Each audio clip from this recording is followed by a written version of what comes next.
Avec la grâce de Dieu, nous allons lire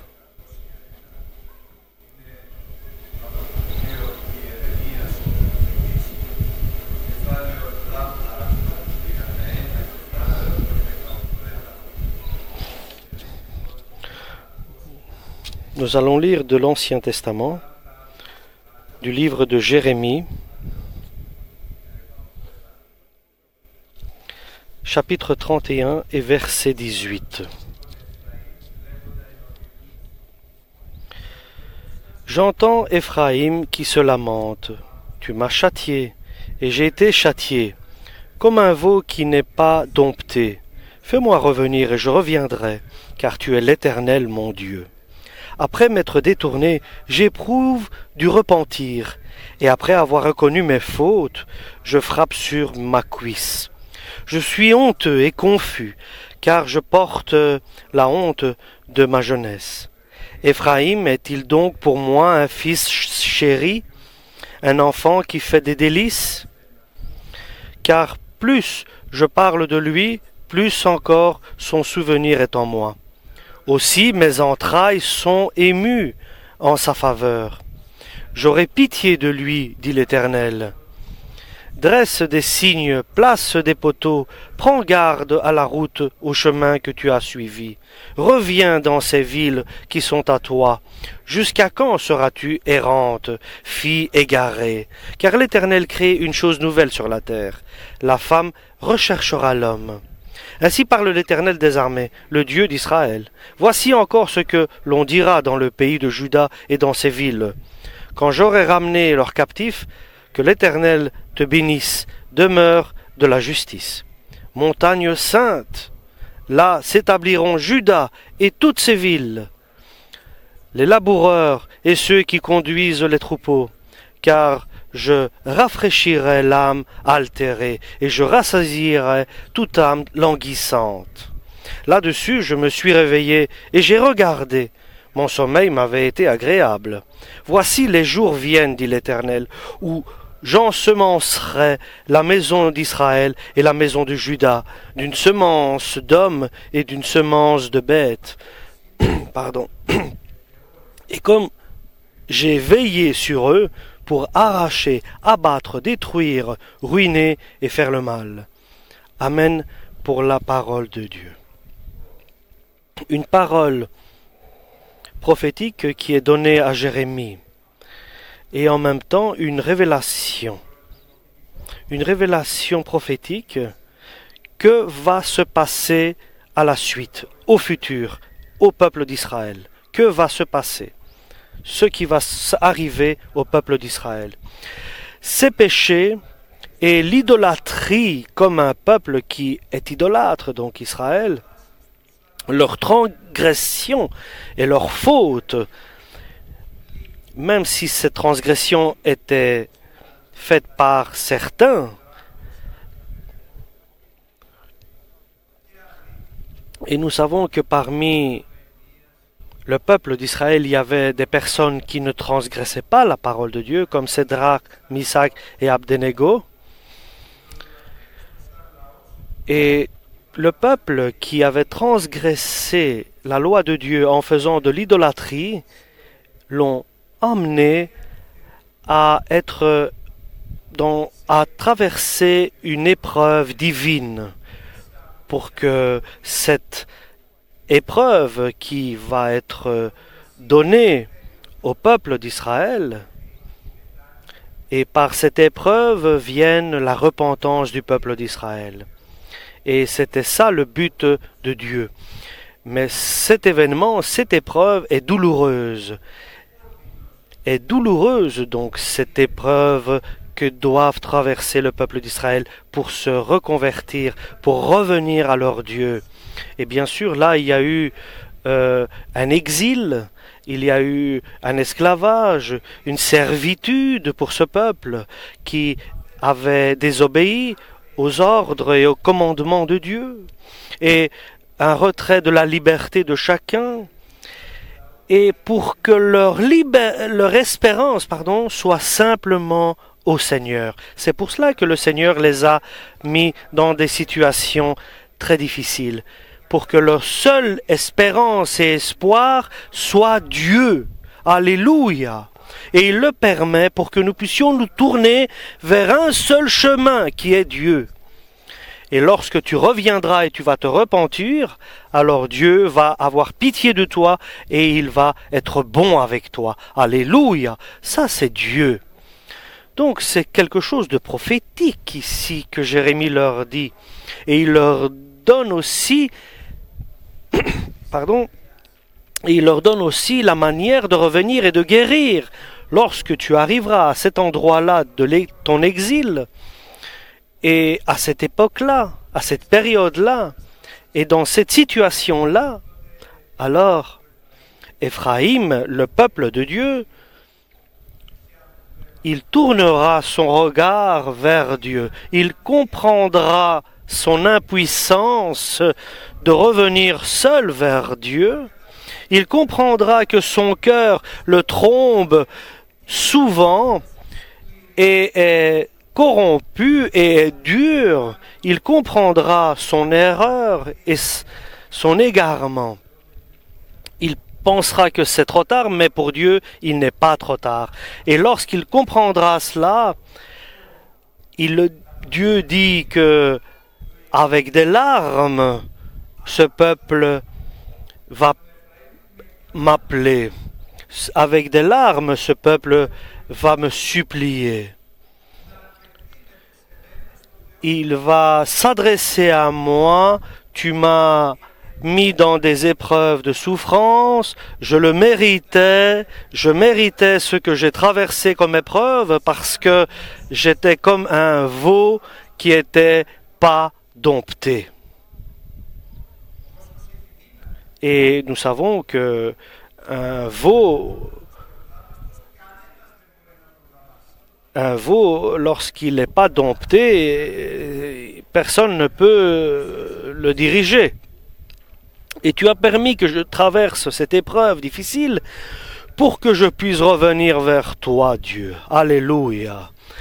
J'ai souffert, j'ai passé des douleurs, mais cela a permis que je puisse revenir vers toi. Et j'étais comme un veau, comme quelqu'un qui n'était pas dompté. Et je reconnais que moi-même seul, je ne peux pas revenir vers toi seul. Et maintenant, j'ai trouvé la manière de revenir vers toi. Et la manière unique, là où tu ne sais pas toi-même faire quelque chose ou retourner vers Dieu, laisse-le à Dieu le faire. Quoi qui est impossible à toi, ou bien en toi, ou bien en dehors de toi, seulement Dieu peut réussir à faire ce que toi tu ne peux pas faire. Et ce peuple ne pouvait pas revenir de lui-même vers Dieu. Et Dieu a fait tout cela pour que ce peuple revienne. Il y a beaucoup de choses que nous ne pouvons pas corriger dans notre vie. Notre cœur a une force. Et notre cœur nous guide. Ce sont nos volontés. Notre cœur guide notre volonté. Il nous dirige. Notre cœur est notre guide. Lorsque dans notre vie il y a quelque chose que nous savons qui va nous apporter dans l'esclavage, dans la servitude, dans la souffrance et la douleur, il n'y a qu'une manière de éviter cela. Libère-moi, Seigneur, de tout cela, et je serai libre, et je viendrai vers toi. Ramène-moi vers toi, Seigneur, et je serai libre. Parce que toi, Seigneur, tu es mon Seigneur, et tu es mon Dieu tout-puissant. Alléluia. Et les conséquences de tout cela, je suis revenu, dit le peuple d'Israël. Pardon. Et après 75 ans, 75, le peuple d'Israël est revenu vers son Dieu. Je suis venu à la lumière, je suis parti de l'obscurité. Et je suis venu vers toi, le Dieu qui est saint, et j'ai abandonné le péché. Et je suis venu vers toi qui est le juste, avec mon injustice. C'est pour cela que je me suis repenti. Alléluia. Et puisque je me suis repenti, toi, tu es prêt à m'enseigner. Et j'ai été enseigné, et j'ai compris alors. Et regardez quel bel parcours Dieu prépare pour son peuple. Ce peuple a compris, il a prié, retourne, fasse que je puisse revenir vers toi. Et lorsque je suis revenu vers toi, je me suis repenti. Et lorsque je me suis repenti, tu m'as enseigné, tu m'as éduqué. Et alors j'ai compris. Et j'ai frappé mon genou. Et j'ai été honteux pour tout ce que j'ai traversé, tout ce que j'ai fait. C'était la honte et mes péchés. Et c'était une totale remise en place du peuple d'Israël. Un retour absolu du peuple d'Israël.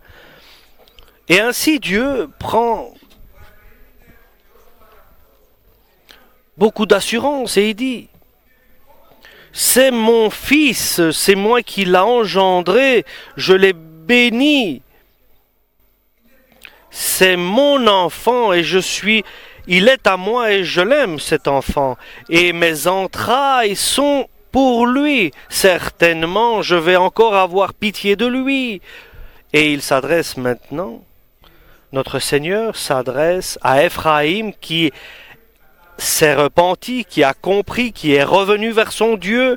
Il lui montre le chemin du retour, le chemin vers la bénédiction. Maintenant, tu es prêt pour revenir à la bénédiction. C'est pour cela,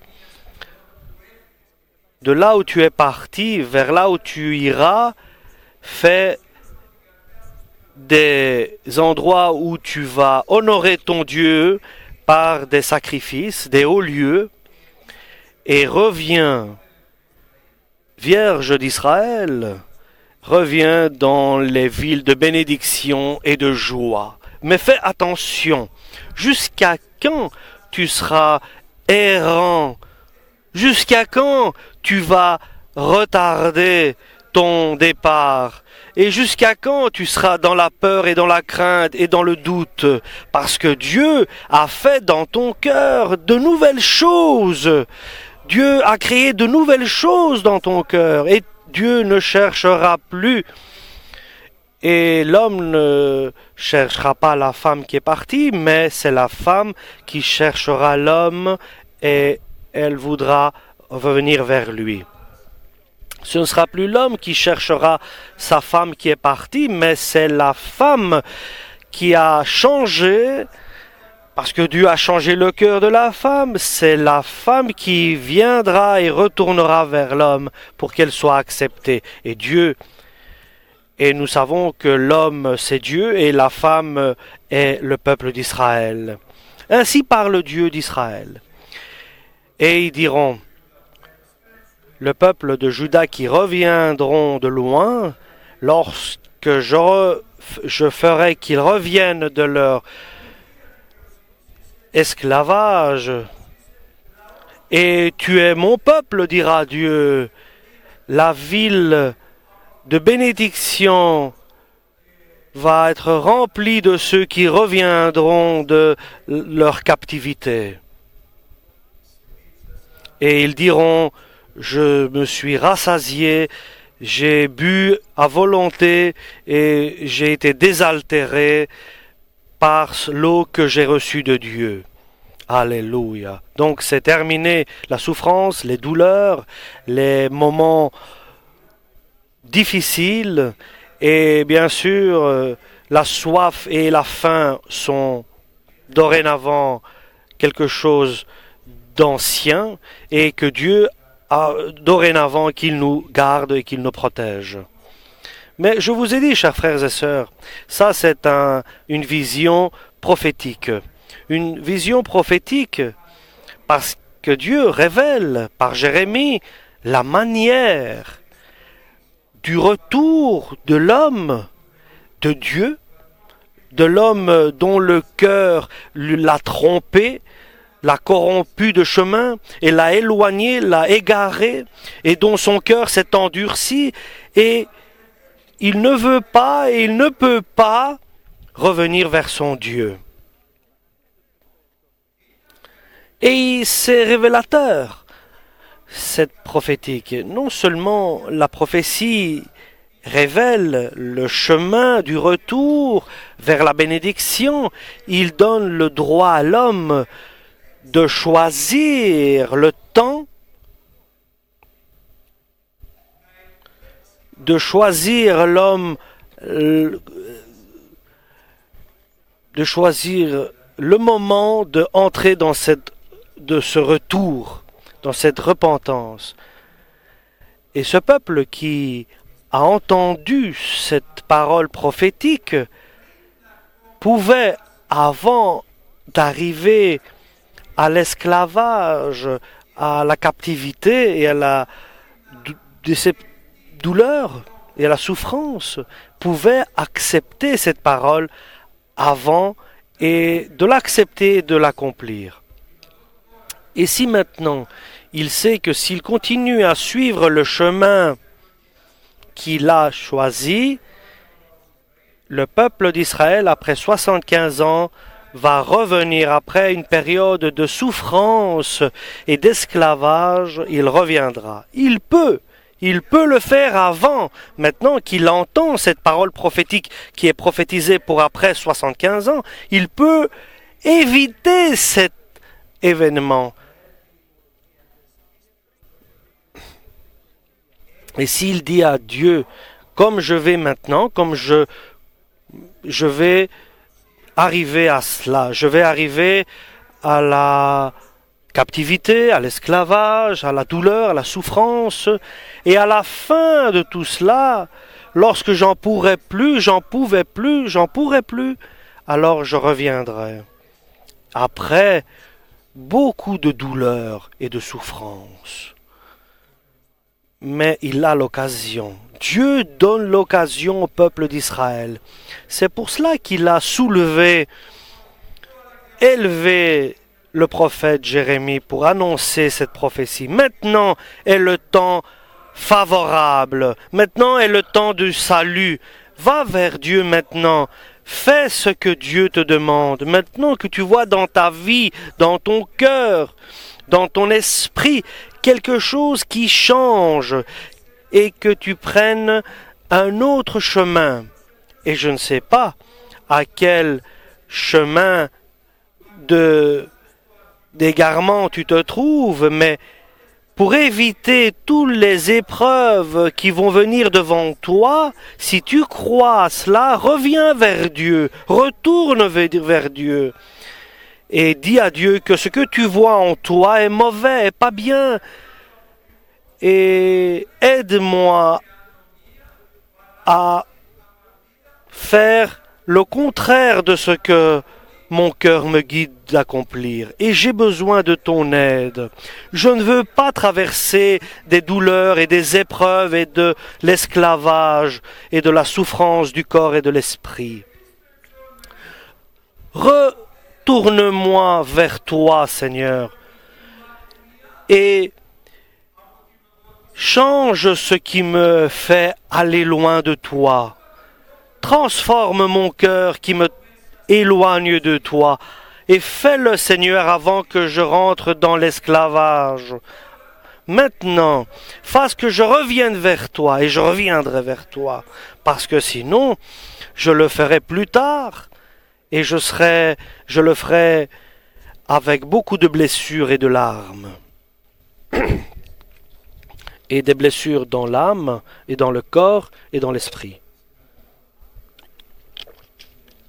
Donc aujourd'hui, chers frères et sœurs, c'est un message de la part de Dieu que nous pouvons éviter, échapper les conséquences de notre péché, de nos péchés, de nos transgressions, de notre vie, de notre comportement, de notre vie, de nos convoitises, de nos égarements, de nos fautes et de nos tentations qui sont entrées dans notre cœur,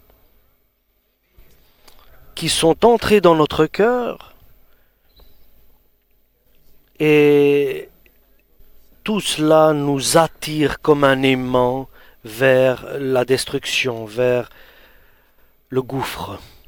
Maintenant, aujourd'hui, à cet instant, Dieu nous demande de nous examiner au fond de nous-mêmes chacun et de vérifier ce qu'il y a en nous et de voir ce qu'il y a en nous qui a séparé la présence de Dieu avec nous et nous a fait perdre notre simplicité avec Dieu. Cherchons, examinons-nous et nous devons commencer à nous parler, à nous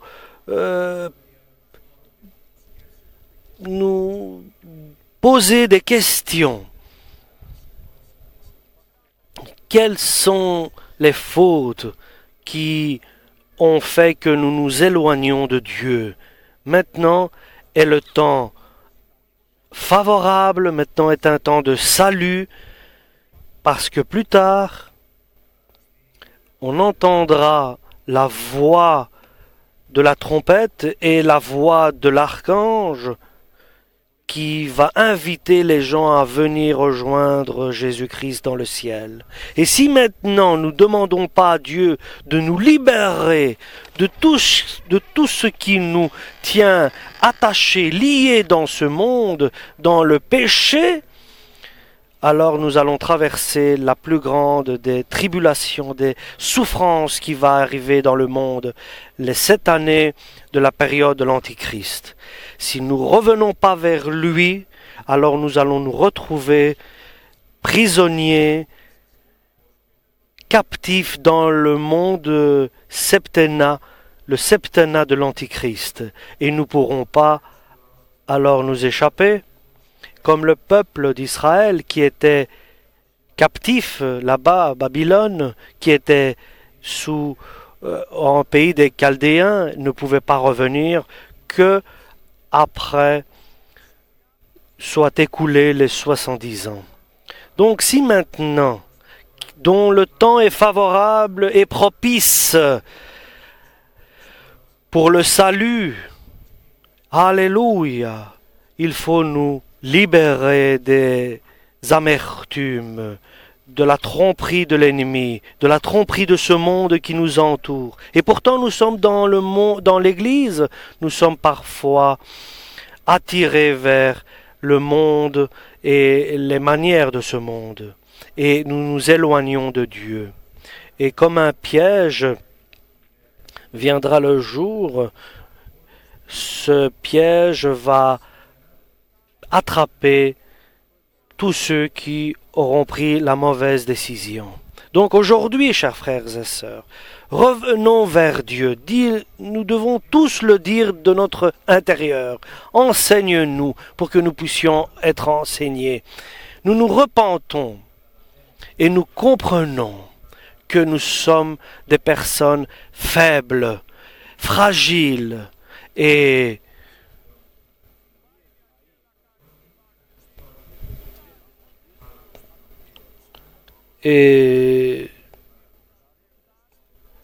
gare à celui qui sera dans les 7 années de l'Antichrist. Gare à celui qui va traverser cette période de septennat. Et Dieu nous donne comme conseil, ne mettez pas le sceau du diable. Il ne pourra pas ni acheter ni vendre s'il ne met pas ce tatouage gravé dans le corps. Et nous savons que celui qui écoute aujourd'hui la parole de Dieu et qui croit à cette parole prophétique de Jérémie que maintenant nous devons demander à Dieu de nous libérer de tout de tout ce que nous voyons dans notre vie personnelle et dans notre vie familiale. Cette chose qui nous attire comme un aimant, loin de Dieu, que Dieu intervienne, parce qu'il sera trop tard après, que Dieu nous protège et qu'il nous garde. Et si maintenant nous n'acceptons pas cette parole de Dieu, au moins croyons-le et essayons-le. Essayons la parole de Dieu. Dieu aura pitié de nous et il va nous libérer. Il va nous apporter sur le chemin de la libération et de la vie éternelle.